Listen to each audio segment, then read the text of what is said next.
اللہ کے ناراض ہونے کی نشانیاں کیا ہیں؟ بندہ کیسے پتا کرے کہ اس کا رب اب اس سے راضی ہے یا ناراض ہے؟ یہ بہت اہم چیز ہے میرے عزیزوں. اللہ کریم بندوں سے راضی ہے یا ناراض ہے یہ کیسے پتا چلتا ہے؟ اس کی کچھ نشانیاں بزرگوں نے فرمائی، حتیٰ کہ حدیث پاک میں بھی ملتی ہیں. رسول کریم صلی اللہ علیہ وسلم سے بھی پوچھا گیا، اور پھر مولا علی کرم اللہ وجہہ الکریم کے اقوال بھی ہیں. آج ہمیں ان چیزوں کی طرف خاص نظر کرنے کی ضرورت ہے. اگر وہ چیزیں پتہ چل جائے تو ہو سکتا ہے انسان اپنے آپ کی اصلاح کر لے اور اس میدان سے نکل آئے. کیونکہ غفلت میں کبھی ایسا ہوتا ہے کہ اسے لگ رہا ہے میں جو چل رہا ہوں صحیح چل رہا ہوں، سب تو ٹھیک ٹھاک ہے، لیکن بسا اوقات ایسا ہوتا ہے کہ وہ اتنے غلط راستے پر ہے کہ رب تعالیٰ کی ناراضگی اس کے ساتھ ہے. حدیث پاک میں اگر پوچھا گیا تو حدیث میں ایک لفظ سب سے زیادہ ہے، کئی حدیثیں ہیں. ابن ابی دنیا میں یہ حدیث منقول ہے. حضور پاک صلی اللہ علیہ وسلم نے فرمایا اللہ کے ناراض ہونے کی سب سے بڑی نشانی یہ ہے کہ جب تم میں سے سب سے برے لوگوں کو تم پر وہ حاکم بنا دے تو سمجھ لو کہ اللہ قوم سے ناراض ہے. برے لوگ، آج تو یہ تو لوگوں میں زبان زد ہو گیا ہے جملہ کہ حاکم جو ہوتے ہیں وہ گنڈے ہوتے ہیں، موالی ہوتے ہیں، جو سیاست میں جاتے ہیں حکومت کرتے ہیں وہ سب کے سب چھٹے ہوئے بدماشوں میں سے آتے ہیں. ایک طرح سے لوگوں میں ایک بات مشہور ہے اور اس کو تو اب نارملی لیا جا رہا ہے. کوئی اچھا آدمی جاتا بھی ہے تو اس کو پوچھا جاتا ہے تجھے کیا ہو گیا کہ تو اس میدان میں آ گیا. حالانکہ یہ میدان اتنا بدنام ہوا ہے تو اس کو آپ نارملی نہ لیں، بلکہ رسول پاک صلی اللہ علیہ وسلم فرماتے ہیں اللہ کے ناراض ہونے کی یہ نشانی ہے. اور دوسری نشانی فرمایا کہ جب اللہ کریم ناراض ہوتا ہے تو بارشوں کو روک لیتا ہے، بے موسم بارش آنے لگتی ہے. اگر بغیر موسم کے الگ الگ انداز سے بارشیں آنے لگ جائیں تو سمجھ لو کہ رب تبارک و تعالیٰ کی غضب کی نشانی ہے اور اس کی ناراضگی کی نشانی. پھر تیسری چیز اسی حدیث میں یہ فرمایا گیا کہ رب تبارک و تعالیٰ لوگوں کے رزق سے برکت ختم کر دیتا ہے، اس کی ناراضگی کی یہ نشانی ہے. اب برکت ختم ہونے کے طریقے بہت سارے ہیں، اب اس کو میں آپ کو بتاتا ہوں. لیکن مجھے جو بات بہت اہم لگی اور دل پر لگی، مولا علی کرم اللہ وجہہ الکریم ایک بار بیٹھے ہوئے تھے، تسبیح پڑھ رہے تھے. ایک شخص آیا اور بہت بپھرا ہوا تھا، پریشان حال تھا. دروازہ کھٹکھٹایا، اندر آیا. مولا علی کرم اللہ وجہہ الکریم نے پوچھا کیا بات ہے، کیوں اتنا پریشان ہے؟ کہا کہ میں لٹ گیا، اتنا برباد ہو گیا ہوں، میں کیا کروں، مجھے کچھ سمجھ میں نہیں آتا. یہ کئی لوگوں کی زندگی میں چلتی ہوئی بات میں آپ کے سامنے رکھ رہا ہوں. آج سے 14 صدی پہلے یہی سیم مسئلہ لے کر کے آیا جو آج بہتوں کے ساتھ یہ چل رہا ہے. پوچھا آپ نے کیا ہوا ہے؟ کہا اچھا خاصا میرا بزنس چلتا تھا، اچانک رک گیا. اچھی خاصی تجارت تھی، مال بہت آتا تھا، سب اچانک بند ہو گیا. اب تو پوزیشن یہ، حال یہ ہے کہ جس چیز میں ہاتھ لگاتا ہوں نقصان ہی ہوتا ہے.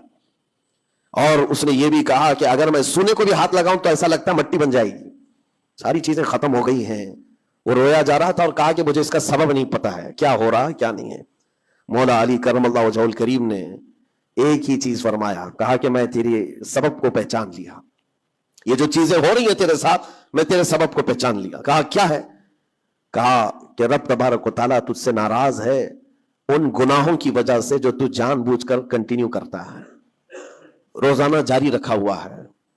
میرے عزیزوں، لوگوں کے ہاں آج یہ سب چیزیں ہیں لیکن وہ اس چیز کی طرف نہیں آتے کہ کون سے گناہ ان کے ساتھ چل رہے ہیں.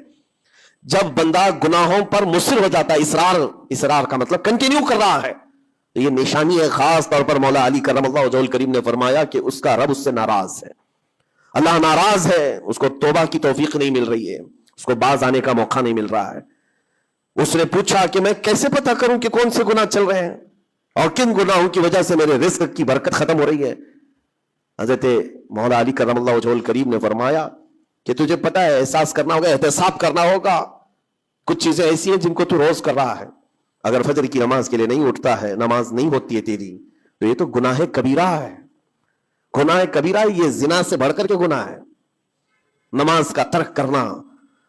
تو یہ اگر تیری زندگی میں کنٹینیو جاری ہے تو گویا کہ تو حرام پر حرام، کبیرہ پر کبیرہ کرتا ہوا اس قدر اصرار کرتا جا رہا ہے تو تیرے رزق کی برکت کہاں رہے گی؟ ختم ہو جائے گی. تیرے دل کے اندر اللہ تعالیٰ نے سختی پیدا کر دی ہے. یہ 99% جن کو تکلیفیں ہیں ان کے روزی کے معاملات، ان میں سے 99% کے حالات ایسے ہیں کہ فجر کی نماز نہیں پڑھتے. فجر کی 2 رکعت رزق کے کئی دروازے کھول دیتی ہے. میرے آقا صلی اللہ علیہ وسلم کا فرمان ہے، اور تم بستر پر ٹانگ پھیلا ہے سوئے ہوئے ہو اور پھر شام میں اٹھ کر بابا کے پاس جا کر کہتے ہو بندش ہے کسی نے باندھ کے رکھا ہے، تو ہم نے خود اپنے اعمال سے باندھا ہوا ہے. اللہ اپنی رحمت سے جس کے لیے دروازے کھولتا ہے کوئی اسے بند نہیں کر سکتا. یہ رب کا فرمان سنا رہا ہوں. وما یمسک فلا مرسل له من بعده. اور اللہ فرماتا ہے جس کے لیے اللہ روک دے کوئی طاقت اسے کھول نہیں سکتی. اللہ نے اگر بند کر دیا ہے تو کوئی نہیں کھولے گا. اب یہ رب تبارک و تعالیٰ کس کے لیے بند کرتا ہے کس کے لیے کھولتا ہے یہ اس کی شان ہے. یہ گناہ کنٹینیو جو کر رہا ہے اس کی سزا کیا ہے؟ یہ اللہ تبارک و تعالیٰ کے ناراضگی کی نشانی. سزا کیا ہے؟ کچھ لوگوں کو ایسا لگتا ہے مجھے کچھ نہیں ہو رہا ہے, میرا گھر بار سب صحیح ہے, ٹھیک ٹھاک ہے. تو فرمایا اس کی پہلی سزا تو یہ ہے عقوبت قسوۃ القلوب. یعنی جو کنٹینیو گناہ کرتا ہے رب تعالیٰ اس کا دل پتھر کی طرح بناتا ہے, سخت ہو جاتا ہے اس کا دل.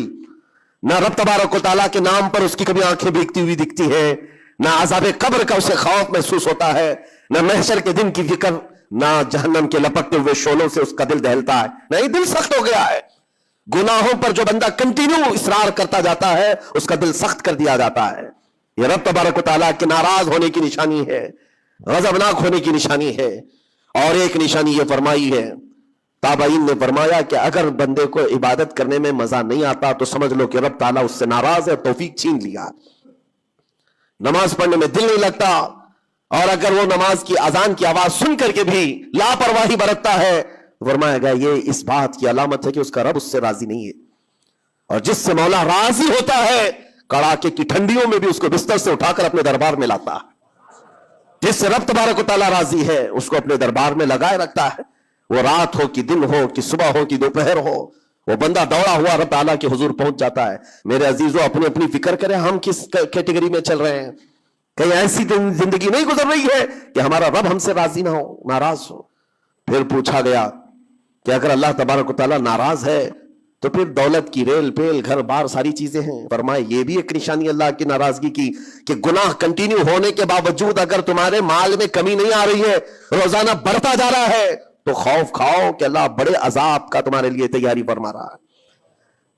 آخرت میں تمہارا کوئی حصہ نہیں ہوگا, سب کچھ دنیا میں دے دیا جائے گا اور تمہارے لیے بڑے عذاب کی تیاری ہو رہی ہے.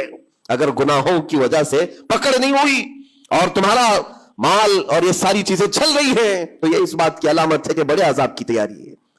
عزیزان گرامی وقار, کوئی اس بات کے لیے خوشحال ہو کر کے نہ رہ جائے کہ میرا تو کچھ نہیں ہے, سب کچھ اچھا چل رہا ہے, گناہ بھی کر رہا ہوں, جھوٹ بھی بول رہا ہوں, نعوذ باللہ من ذالک, آنکھیں بھی بدکاری کر رہی ہیں, کچھ تو زنا میں بھی ہیں, کچھ ڈکیت میں بھی ہیں, چوری میں ہیں, پتہ نہیں کیسی کیسی بلاؤں میں مبتلا ہیں, لیکن ان کا حال یہ ہے کہ نہیں ٹھیک ہے, دولت کی ریل پیل سب اچھا خاصا ہے, مال سب کچھ فراوانی ہے. تو یہ مت سمجھنا, اللہ فرماتا ہے جو لوگ ہم سے دور ہو رہے ہیں وہ یہ مت سمجھیں کہ اللہ تعالیٰ کے بارگاہ میں وہ اچھا کر رہے ہیں, بلکہ رب تعالیٰ فرماتا ہے انما نملی لہم, ہم ان کو ڈھیل اس لیے دے رہے تاکہ وہ اور گناہ کر لیں, لیزدادوا اثما, اور گناہ کر لیں. پھر ایک دن اچانک دردناک ذلت والا عذاب ہوگا,